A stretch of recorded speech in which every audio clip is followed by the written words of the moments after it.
তো দেখ রায় তোমরা ফ্যাট মালিশ চলের ফ্যাট খেনে মালিশ চলের এটা তো তোমরা জানো না কিন্তু দেখতে পারায় ফ্যাটও মধ্যে তেল একবারে শস্য তেল দিয়া মালিশ চলের একবারে তো খেনে গো মালিশ করি আমি ফ্যাটে হ্যাঁ এর আগের গতবার কিতা করছি গতবার মানে ও গুর জন্মের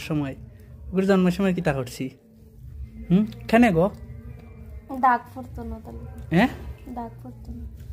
আর কি তার লাগি আর কি আরাম পাও চুলকানি হ্যাঁ চুলকানি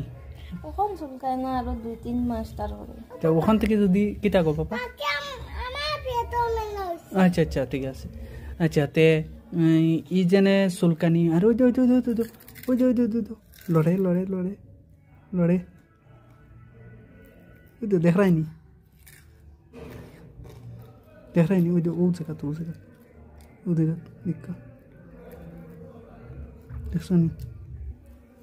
দেখছো নি তোমরা লড়ে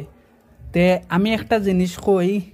মানে যারা গর্ভবতী মহিলারা দেখায় আমরা ভিডিও বা দেখো বা এই সময় যদি থাকো হ্যাঁ ঠিক না নি আমার কথাটা ঠিক না নি কইও চাইন হ্যাঁ যারা ফেটো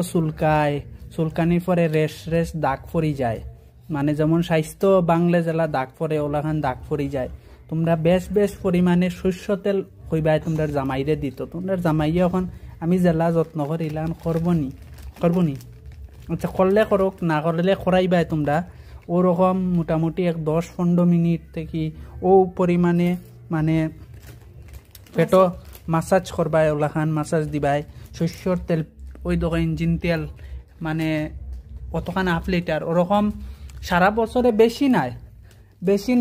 2 লিটার নানি গো 2 লিটার লইব নানি 2 লিটার তেল ইঞ্জিন তেল পুরা ফেটো মালিশ করবাই দেখবাই একটা দাগও পাইতাই না আর কিতা কইতাম কখন আর কিছু কোয়ার আছে নি আমি তোমার আদর করি না এরপরে খুবই আদর করি না হ্যাঁ কিন্তু দেখাই নি লড়ের কিলাখান দেখো ও জায়গাত লড়ে নি কিতা হয় বুঝি না তে লড়ের তো দেখা যায় একটা কুলুম করে উঠে হ্যাঁ এটা কোন দিন বোঝা যায় আমার লাগে এখানে আমার না লাগে তো বুঝছো নি তোমরা এই ফেটো তেল মালিশ দেওয়ার কারণ কিতা বুঝছো নি তোমরা দেখো এরপরে এই ভিডিওত কইবাই তোমরা